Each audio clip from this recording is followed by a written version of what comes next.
আসসালামু আলাইকুম। হ্যালো বন্ধুরা, H medicine and health tips থেকে সবাইকে জানাই স্বাগত। আজকে একটি গুরুত্বপূর্ণ ভিডিও নিয়ে আপনাদের সামনে হাজির হয়েছি। তা হচ্ছে শিশুকে বুকের দুধ খাওয়ানো মায়েরা কি খাবেন।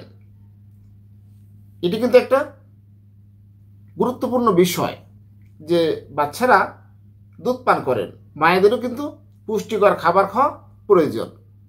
চলুন তাদের জন্য এই ভিডিওটি খুবই গুরুত্বপূর্ণ।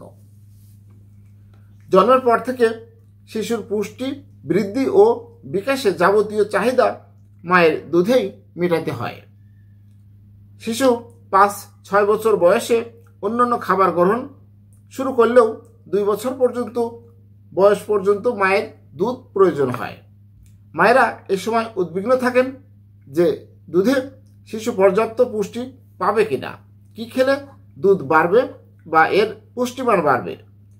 অনেকে দুধ যাতে না কমে যায় সেজন্য বেশি বেশি খেতে থাকেন, কিন্তু শুধু বেশি খেলে চলবে না, খেতে হবে সুষম এবং পুষ্টিকর খাবার।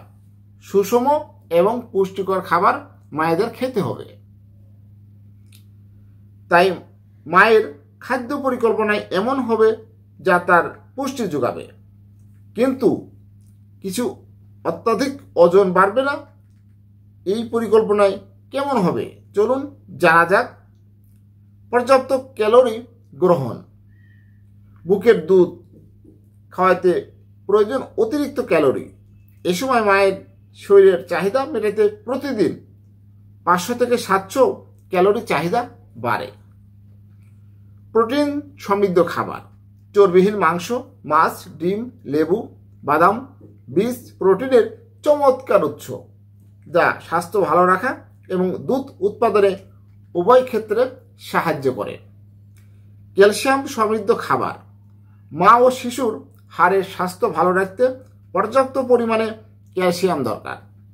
দুধ এবং দুগ্ধজাত খাদ্য, কাঁটাসহ ছোট মাছ খেতে হবে। হাইড্রেটেড থাকুন। ডিহাইড্রেশন এড়াতে ও দুধ যাতে পর্যাপ্ত পরিমাণে আসে সে কথা মাথায় রেখে সারাদিন যথেষ্ট তরল পান করুন। মা প্রতিবার সন্তানকে দুধ খাওয়ানোর আগে 1 গ্লাস ফ্রেশ পানি পান করুন। এছাড়া আয়রনের ঘাটতি রোধে আয়রন সমৃদ্ধ খাবার যেমন চর্বিহীন মাংস, কলিজা, ডিমের কুসুম, সবজি, সবুজ শাক খেতে হবে। মা ও শিশুকে প্রতিদিন 20 মিনিট রোদে থাকতে হবে। এতে দুজনেই ভিটামিন ডি এর চাহিদা পূরণ করতে পারে।